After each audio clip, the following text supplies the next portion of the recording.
This is One Sentence News, a daily podcast featuring 3 news stories with a sentence-long summary and 1 sentence of context apiece. I'm Colin Wright.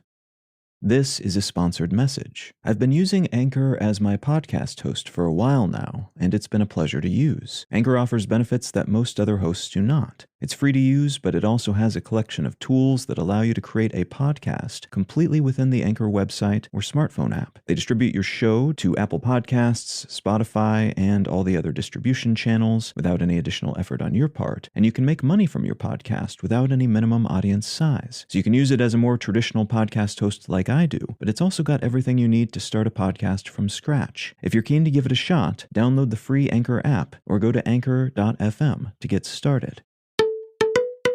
It's Monday, May 9th, 2022. Let's talk about the news. From the New York Times, Russia-Ukraine war summary. Russia has taken over local internet infrastructure in the Donbas region of Ukraine and is rerouting online traffic to Russian-controlled operators, which presumably also means folks in that region are under the same censorship regime for news about the invasion as people in Russia. Germany has signed off on contracts to build 4 floating import terminals for liquid natural gas as part of a larger effort to wean its economy off Russian gas imports. The Austrian government has said it will likely take years to wean its own economy off Russian imported gas, though they've also said facing this reality may ultimately prove helpful as it's forcing them to face quote-unquote uncomfortable truths. And Ukrainian forces are reportedly launching counterattacks in Russian-claimed Ukrainian cities in the northeastern portion of the country as Russian forces move southward.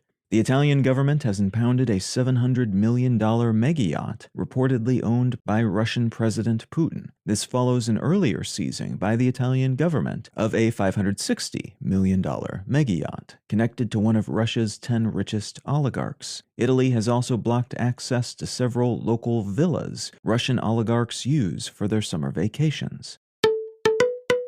From Bloomberg, bird flu outbreak nears worst ever in U.S., with 37 million animals dead.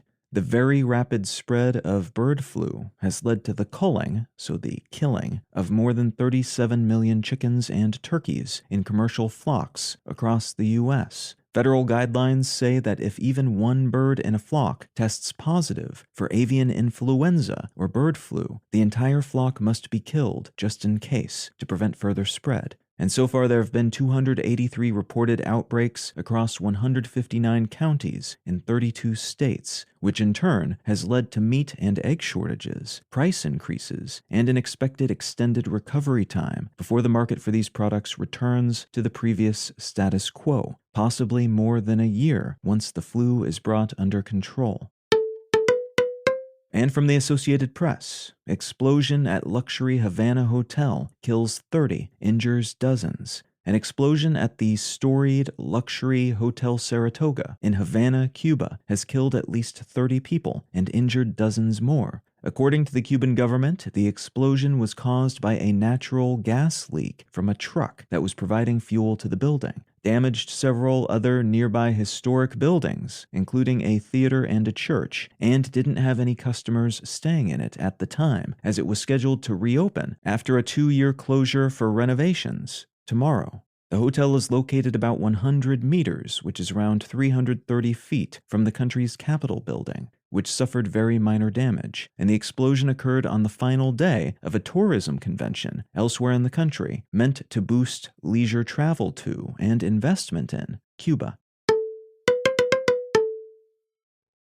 If you're finding some value in One Sentence News, consider leaving a quick review wherever you get your podcasts and/or sharing the show with a friend. You can find out more about this show or subscribe to the email version at onesentencenews.com, and you can support this and other related projects like the Let's Know Things and Brain Lenses podcasts at understandery.com.